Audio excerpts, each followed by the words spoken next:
Udah mulai rupanya. Selamat pagi semuanya di Bahas Singkat Film dengan saya Sudiarto. Jadi kali ini saya ingin membahas ya film yang berjudul Super Mario Bros.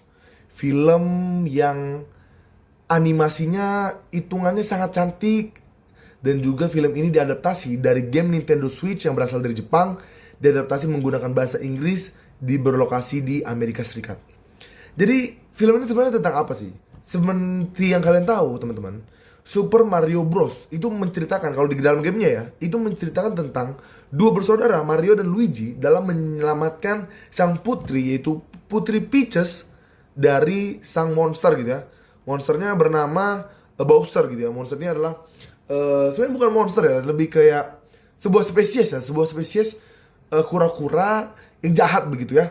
Nah, tapi di film ini itu lebih diperjelas lagi bagaimana dunia di game itu terjadi. Rupanya dunia Super Mario Bros itu tidak satu dunia. Jadi maksudnya apa? Dunia si Bowser, si villainnya, si musuhnya ini dengan dunia si Mario dan Luigi itu berbeda. Di mana dunia Mario dan Luigi itu berada di bumi. Sedangkan dunianya si Putri Peaches yang tadi saya bilang, lalu juga sang musuhnya, musuh utamanya yaitu si Bowser itu di dunia yang lain gitu, yang terdapat kerajaan-kerajaan, dan setiap kerajaan itu memiliki spesies yang berbeda-beda. Nah, singkatnya film ini tuh sebenarnya menceritakan di mana ketika Mario dan Luigi itu tinggal di Brooklyn, Amerika Serikat, itu bekerja sebagai plumber gitu, atau bahasa Indonesianya tukang tukang tukang pipa gitu ya, tukang pipa.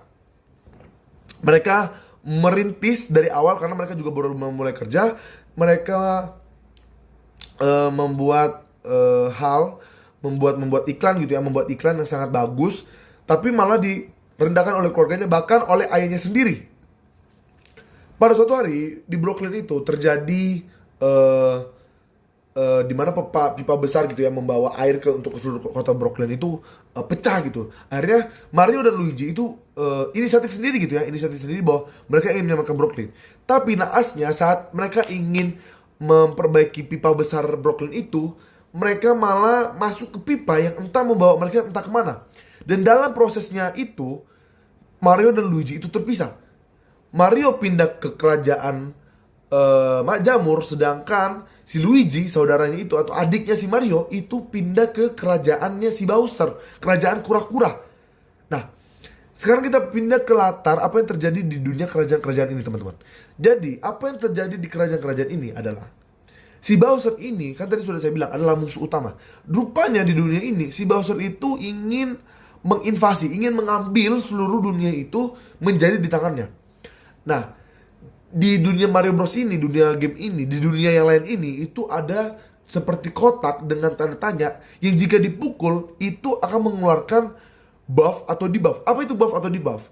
Jadi buff itu apa yang akan hal yang akan membuat sang karakter yang menerima itu akan menjadi lebih kuat atau lebih cepat, lebih pintar. Sedangkan debuff itu sebaliknya, menjadi lebih lemah, lebih lambat, lebih bodoh, lebih kecil. Nah, begitu teman-teman.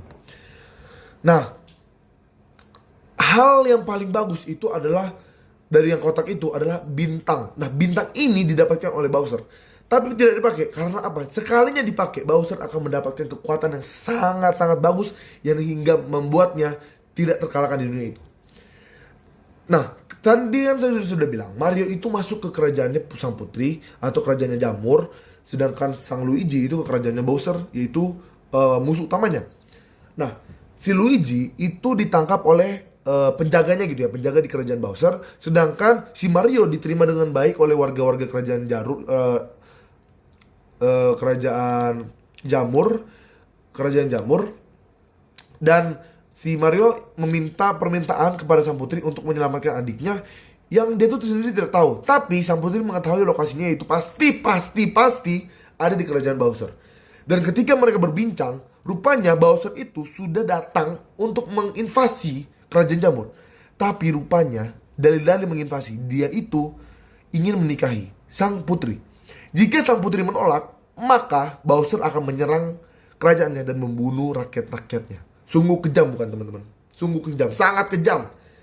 Akhirnya Bowser membawa Luigi dan para raja-raja dari kerajaan yang sudah kalah gitu ya, masyarakat rakyat-rakyat yang udah kalah gitu kan, di penjara, dibawa gitu ke kerajaannya si Jamur.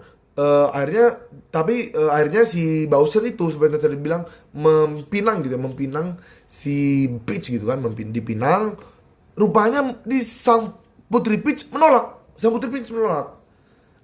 Akhirnya Bowser marah dan mulai membuat para yang tadi saya bilang tahanan-tahanan itu dipersembahkan gitu ya, dibakar gitu kan.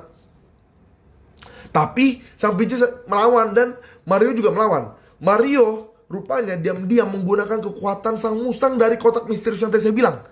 Dia langsung menyerang sang Bowser dan entah bagaimana dunia mereka itu tergabung dengan dunia bumi asli. Akhirnya mereka bertarung di bumi dan Mario entah bagaimana itu mendapatkan bintangnya tanpa sengaja. Karena tadi saya bilang si Bowser musuh utama belum memakai. Nah, akhirnya Mario memakai dan Luigi juga memakai, dapat melawan Bowser, dan Bowser dipaksa memakai debuff yang tadi saya bilang yang membuat sang karakter yang memakainya itu menjadi lemah. Ya, itu membuat sang Bowser itu menjadi lemah dan kecil, yang akhirnya dipenjara di dalam sebuah kandang burung, menjadi peliharaannya Putri Peaches. Sungguh film yang sangat mengharukan. Bahkan endingnya dikatakan Mario itu menjalin hubungan yang sangat dekat dengan Putri Peaches, atau menjalin hubungan yang lebih gitu ya. Nah, kelebihan dari film ini jujur saja grafik yang ditampilkan sangat bagus. Lalu pemeran suara itu sangat-sangat pembawaan kata-katanya, cara ngomongnya, artikulasinya itu sangat jelas, sangat enak didengar. Kata-katanya juga kata-kata yang zaman now, jadi masih enak didengar, masih nyaman didengar, masih gampang dimengerti. Tapi kekurangannya adalah ada beberapa scenes yang membuat bingung, kok bisa begini. Contoh yang tadi saya bilang, entah bagaimana Mario bisa mendapatkan bintang. Itu sangat membingungkan kawan-kawan di bagian ending. Lalu kenapa ada pipa yang menyambungkan dunia bumi dengan dunia yang lain? Itu tidak dijelaskan di filmnya. Itu kekurangannya. Tapi menurut saya film ini masih mendapatkan rekomendasi dari saya untuk layak ditonton. Karena menurut saya ini layak ditonton untuk anak-anak. Tapi mungkin untuk teman-teman yang sudah mulai remaja dan dewasa, ini mungkin sedikit membosankan. Jadi itu saja pembahasan film saya tentang Super Mario Bros. Terima kasih semuanya, selamat tinggal.